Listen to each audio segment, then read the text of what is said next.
bring to you the 16th Mississippi State Director of Zeta Phi Beta Sorority Incorporated, our immediate past State Director, Sorority L. Washington. Thank you so much, Soror Hawkins Shields, for that warm and gracious introduction. I appreciate you for everything that you do. Thank you so much.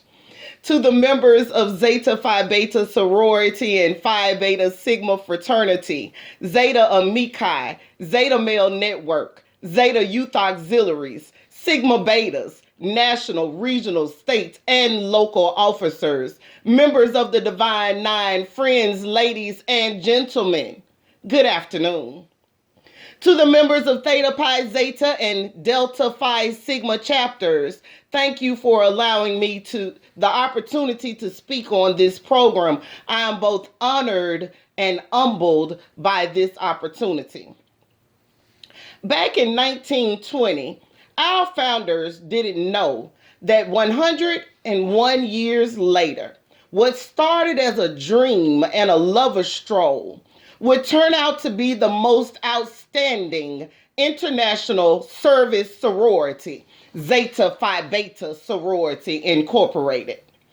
Honorable Charles Robert Samuel Taylor wrote in the fall of 1977, telling how he introduced the idea to our honorable founder, Arizona Cleaver, during that prominent lover stroll. He said, "I was the architect of a great human plan. I was the engineer of a social venture which was to include so many, many more than I could then realize. I began to lay out the full plan, how this group would find a place that was not filled by either of the two sororities then active on the campus.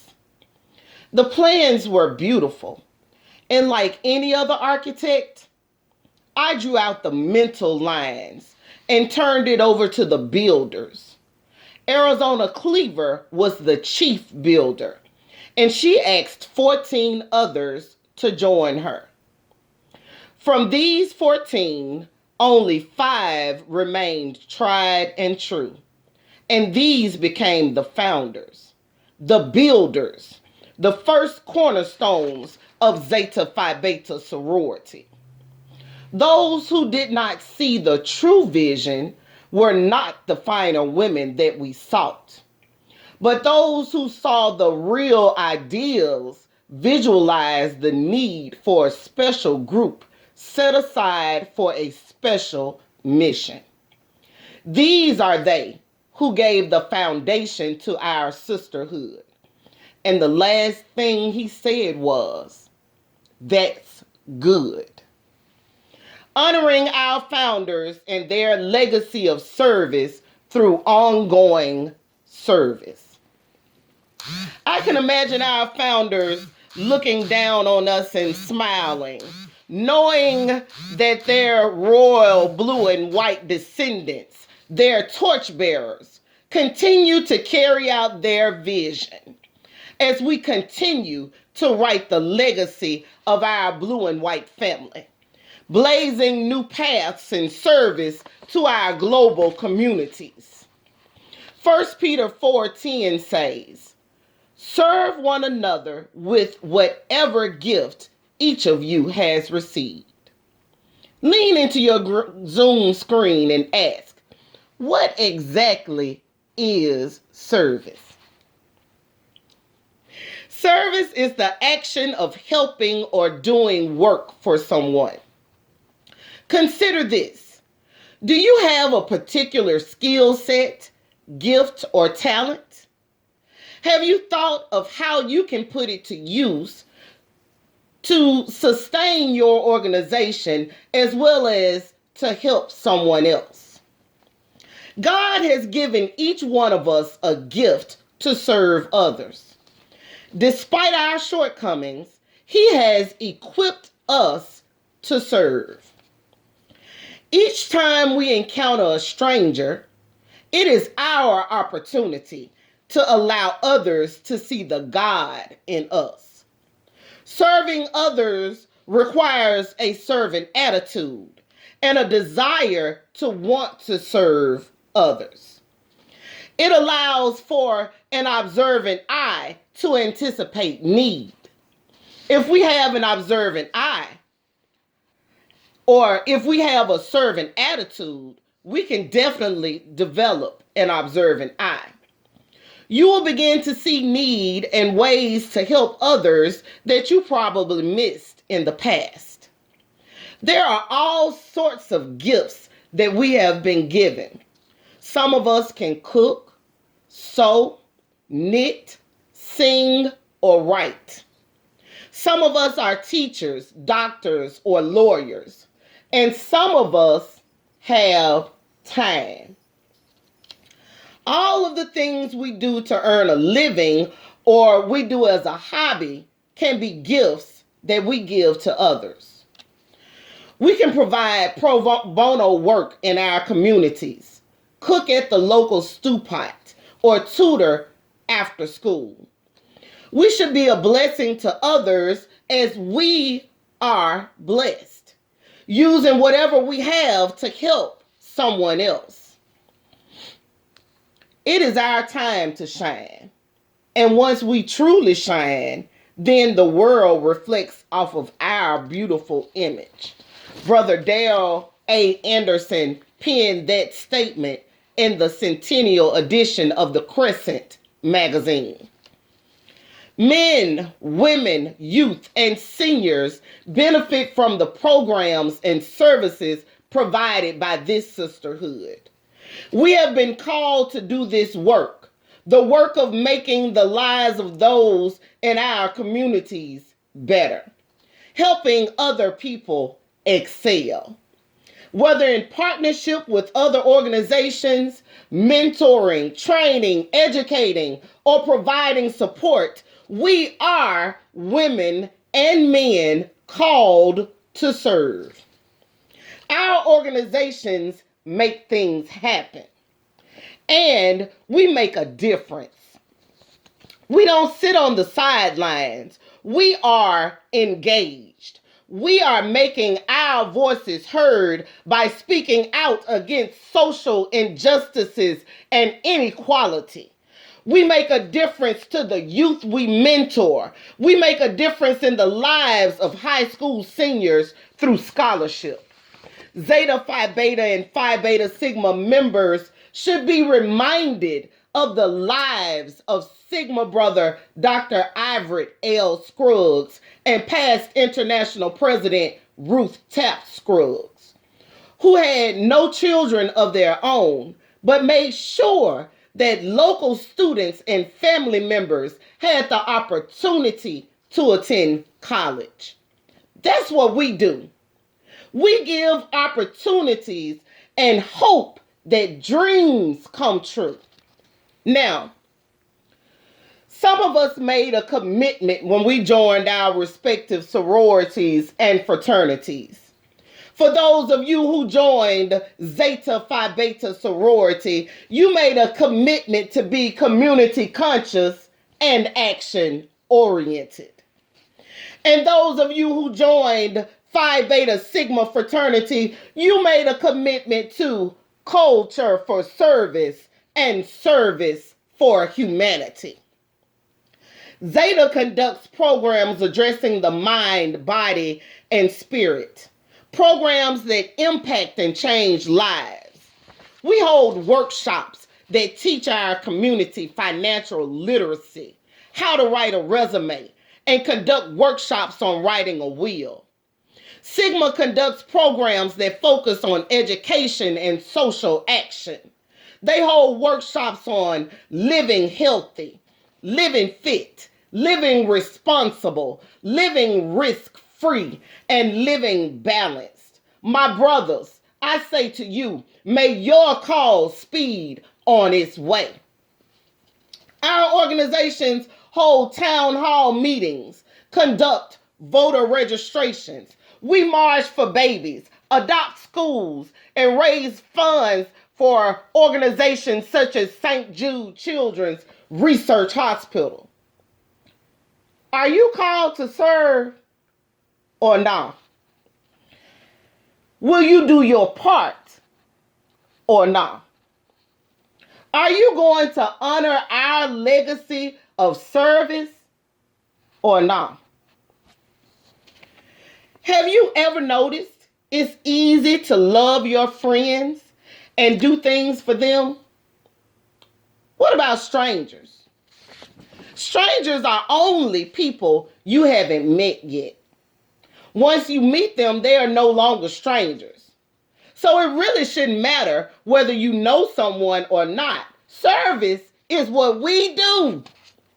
Our sisterhood and brotherhood provides services to strangers all the time.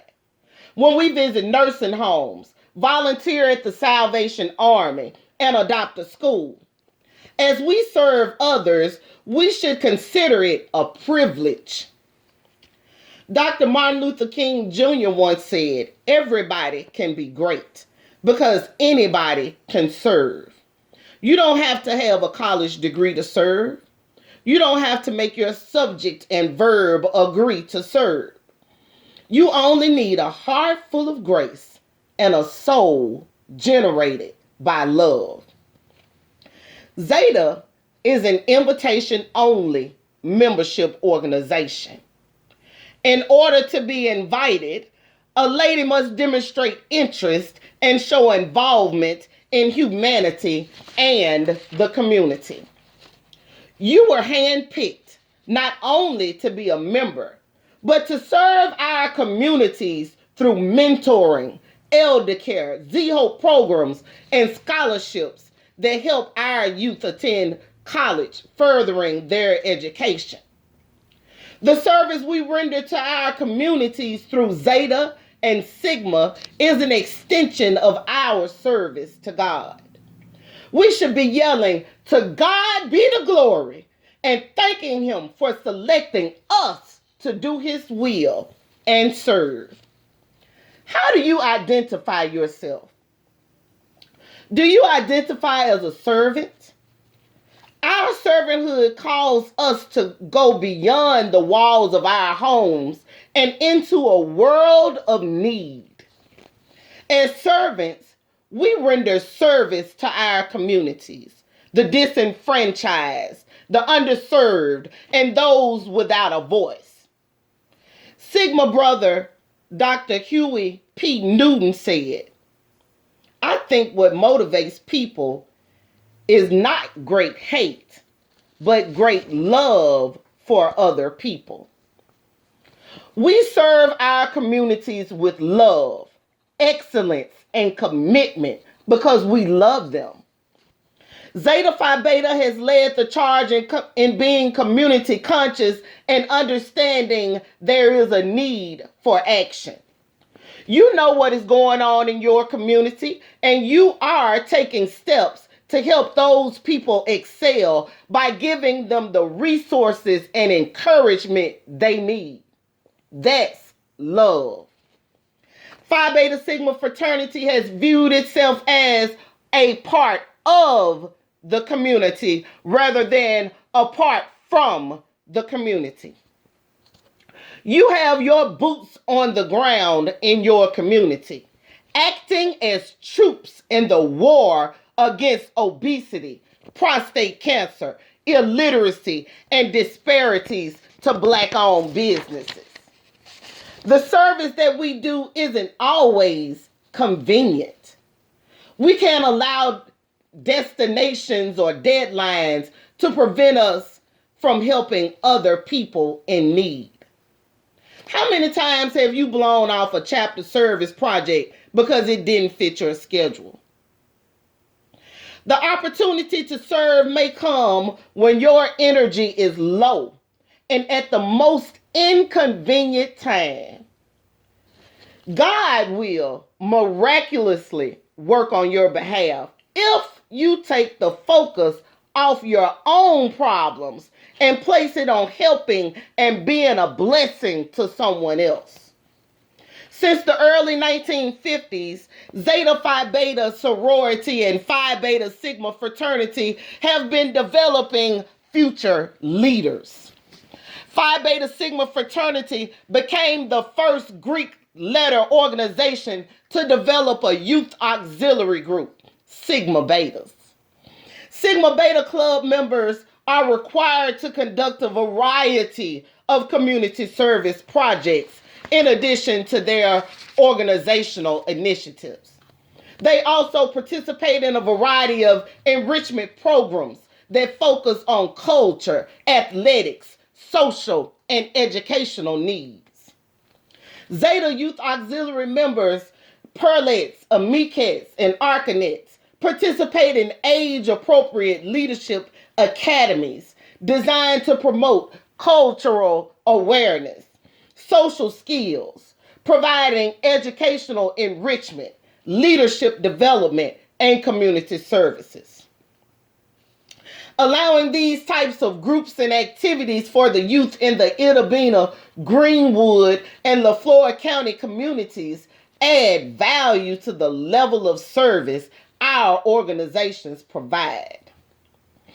24th International President Mary Bro Wright said, "Let us remember, the oath we took didn't make us a Zeta.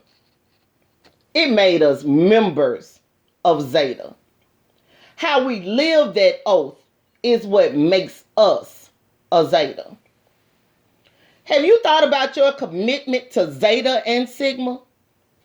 When you took your oath, you made a commitment to either Zeta or Sigma. Making a commitment means we have to sacrifice and give up some things. Zetas have been making sacrifices since the inception of our sorority. Founder Viola Tyler Goings said the following in regard to when the Tyler sisters were asked to join the new sorority. "Myrtle and I took a walk around the reservoir to decide which one of us it would be, because we were too poor for both of us to become Zetas. So I asked her, since she was a few months younger than I was, to go on. And she wouldn't listen to that. She said, well, both of us. So that's the reason we kind of sacrificed what little money we had. And that's why we both are Zetas. For the good of the sorority, you may have to make sacrifices. And you won't have it your way all the time. You do know this is not Burger King, right?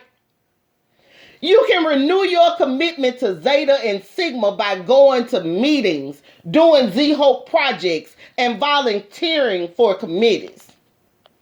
But when you come to the chapter meeting, don't come to the chapter meeting with a problem. Come to the chapter meeting with a solution. And please, don't come to the committee meetings complaining. Come to the committee meeting and ask, how can I help? How can I be of service? Or how can I assist? Examine yourself. If your service to the sorority or fraternity were evaluated, would the organization be thriving, average, or in poverty? Would it be on life support or dead on arrival? Think about what you have contributed to Zeta or Sigma over the past 2 years. If your service has been anything less than thriving, you need a new attitude. Let's be committed to doing the work of Zeta and Sigma. The same sorors and frats should not be doing all the work all the time. Don't be a spectator, be a participator. How can you honor our founders and their legacy of service?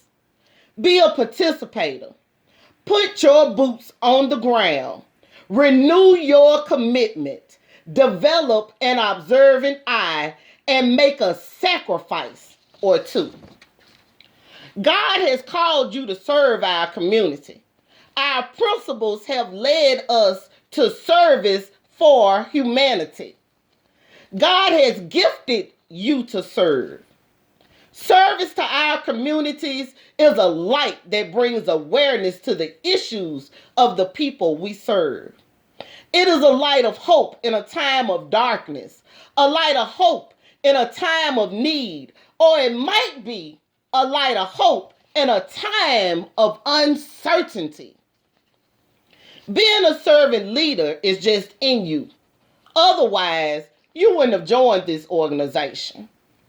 Founder Fannie Petty Watts once said, "Before I came to Howard University, my parents always did charitable work. I always had in my heart to do something for other people, even though we were poor.